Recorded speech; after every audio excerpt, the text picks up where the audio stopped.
Bonjour à tous et bienvenue dans ce nouvel épisode de Contraction culturelle, l'émission qui vous parle des arts et des artisanats d'aujourd'hui. Cet épisode est consacré à un métier peu connu, celui de lissier. Le lissier est celui qui travaille sur un métier de haute ou basse lisse pour créer des tapisseries. Le mot tapisserie vient du grec tapes qui signifie couverture. Il a fallu attendre la Renaissance en France pour découvrir les premières tentures murales. À l'époque, ces dernières sont les reflets des préoccupations de la société et l'illustration d'événements historiques. En cela, les tapisseries de Mark Russell renouent avec les premières thématiques. Elles nous parlent du monde contemporain et de la société d'aujourd'hui. Nous retrouvons Mark Russell chez lui, devant son métier de haute lisse, en train de manipuler les flûtes, ces petites bobines sur lesquelles sont enroulés les fils de la trame de la tapisserie qu'il exécute. Il nous parle de ses débuts de lissier il y a une trentaine d'années. À l'époque, c'était au carreau du Temple,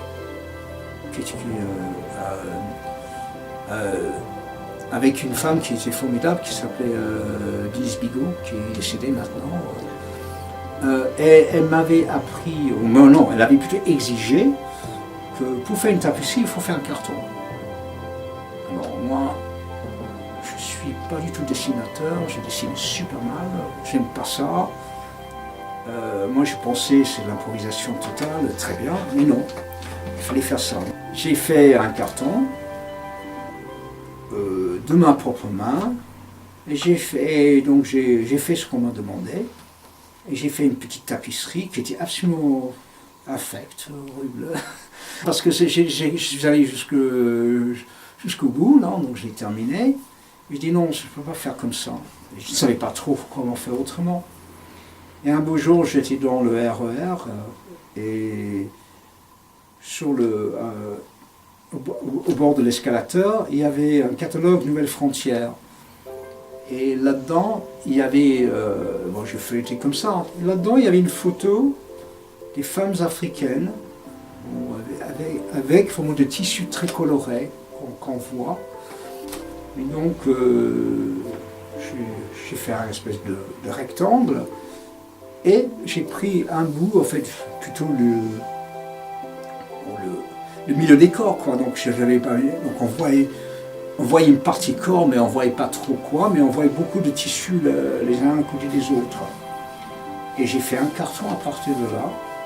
Et à partir de ça, j'ai commencé. J'avais fait ma première tapisserie que j'appelais correcte, qui me plaisait bien et que j'étais satisfait. Et donc le papier que nous voyons derrière, est-ce que c'est le fameux carton ? Voilà, exactement. D'accord, donc c'est quelque chose que vous avez dessiné à cette dimension, donc à la dimension de votre métier. Voilà. Et à partir de là, vous allez suivre ce que vous avez dessiné. C'est la licence poétique et aussi la limitation en fait de la chose. C'est parce que c'est pas très fin. Si on regarde, mettons, les tapisseries dans les musées, là il y a peut-être quoi par centimètre, il y a peut-être quoi, 2,5 fils par centimètre. Dans une tapisserie genre de Beauvais, des Gobelins, etc., il y a peut-être le double de nombre de fils. Donc ça donne une autre définition. C'est aussi un problème pour moi dans le paysage de la tapisserie en général, c'est assez classique. Techniquement, c'est souvent très très beau, mais artistiquement, je trouve ça ennuyeux, ça m'intéresse pas. Et puis, je n'ai pas de formation artistique, donc je n'ai pas des normes. Donc, je suis forcément, par mon caractère, c'est instinctif, j'arrive pas à faire classique. Et du coup, dans la tapisserie classique, la trame, donc sur les flûtes, ça serait des fils de même épaisseur. Donc c'est uniforme. Donc là, si vous regardez, il y a les effets. Oui, justement, il y a du volume. Exactement. Et ça, c'est parce que c'est pas égal, quoi. Donc c'est voulu, hein. Donc, mais si vous regardez une tapisserie classique, c'est lisse. Ben, normalement, ce que j'ai constitué sur les années, j'ai comme une espèce de palette de couleurs. Donc j'ai quand même beaucoup de fils à la maison. Non, normalement, et je dis normalement, j'ai tout ce qu'il faut ici. Donc pour choisir, quand je compose les flûtes, là, je puise dans mes réserves. Mais pour moi, c'est toujours un peu compliqué parce que j'aime bien compliquer les choses. Si on prend une flûte comme ça, il y aura peut-être... Là, c'est même pas si compliqué que ça, il y a deux fils dedans. D'accord. Il y a... Celle-là, il y en a 3. Je suis enfant moi-même de réfugié. Donc je suis touché par tout ce qui touche, mettons, à la persécution, aux réfugiés. Bon, maintenant, ça se passe plutôt en Afrique, au Moyen-Orient, en Asie, quoi. Donc oui, ça me touche, quoi. Souvent, je ne sais pas pourquoi, je suis très sensible par l'Afrique. Et j'ai du temps dans l'Afrique avant même que j'y aille. Hein, c'était pas... Et ça ne m'intéressait pas spécialement comme ça. Mais n'empêche, il y a quelque chose qui m'intéresse. Donc il y a toute une série inspirée par l'Afrique. Parce que vous avez la couleur aussi, je crois. Mais même les personnes, je veux dire, les Africains, il y a quelque chose, je ne sais pas. Mais ça, bon, des fois aussi il y a l'histoire derrière. Hein, quoi. Pour certains, il y a un côté un peu, des réfugiés, j'ai quelqu'un avec un mec en prison. Des fois, il y a des histoires avec. Hein.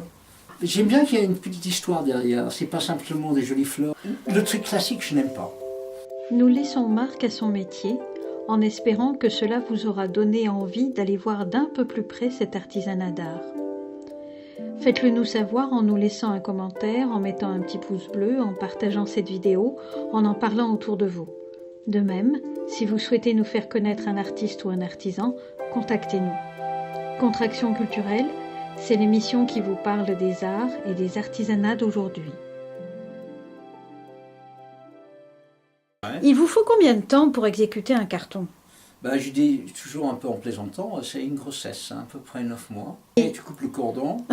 C'est le cas de le dire. Oui, non, mais littéralement, il y a quelque chose symboliquement là. Mettons, c'est mon enfant. J'en ai plusieurs, une famille bien nombreuse. Et après, quand je coupe, ce n'est plus à moi, quoi. Quelque part, c'est...